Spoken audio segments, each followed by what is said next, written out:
আজকে বক্তব্য দেবেন আমাদের নেতৃবৃন্দ। বাংলাদেশ জামায়াতে ইসলামীর কেন্দ্রীয় নায়েবে আমির ও সাবেক সংসদ সদস্য ডক্টর সৈয়দ আব্দুল্লাহ মোহাম্মদ তাহির বলেছেন, ভারতের ষড়যন্ত্রের কারণেই নিজামী সহ জামায়াতের শীর্ষ নেতাদের ফাঁসি কার্যকর করা হয়েছে। তিনি বলেন, ভারতের আধিপত্যবাদ কোনোভাবেই মেনে নেওয়া হবে না।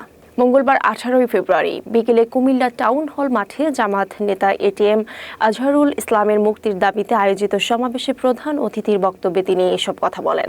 তিনি আরও বলেন, এই সরকারের ব্যর্থতার অন্যতম প্রমাণ হলো এটিএম আজহারুল ইসলামকে মুক্তি না দেওয়া। দেশ ফ্যাসিবাদ মুক্ত হওয়ার পরও আমাদের তার মুক্তির জন্য আন্দোলনে নামতে হচ্ছে।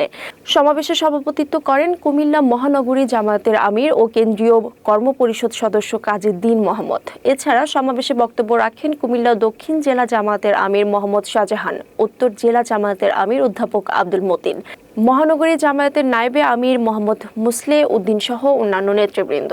সমাবেশ শেষে টাউন হল থেকে একটি বিক্ষোভ মিছিল বের করা হয়, যা নগরীর প্রধান প্রধান সড়ক প্রদক্ষিণ করে। ভারতের গোলাম, দালাল এবং বাংলাদেশের ছাত্র বিক্রেতা শেখ হাসিনার মাধ্যমে ভারত এই সিদ্ধান্ত বাস্তবায়ন করেছে। আমরা ভারতকে মানি না,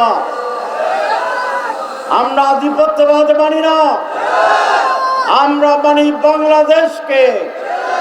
সুতরাং যারা এখনো ষড়যন্ত্র করে ভারতের আধিপত্যকে এখানে টিকে রাখার চেষ্টা করবেন, তাদের পরিণতি শেখ হাসিনার চেয়ে জঘন্য হবে। আমরা আশা করেছিলাম স্বৈরাচার ফ্যাসিবাদের পতনের পর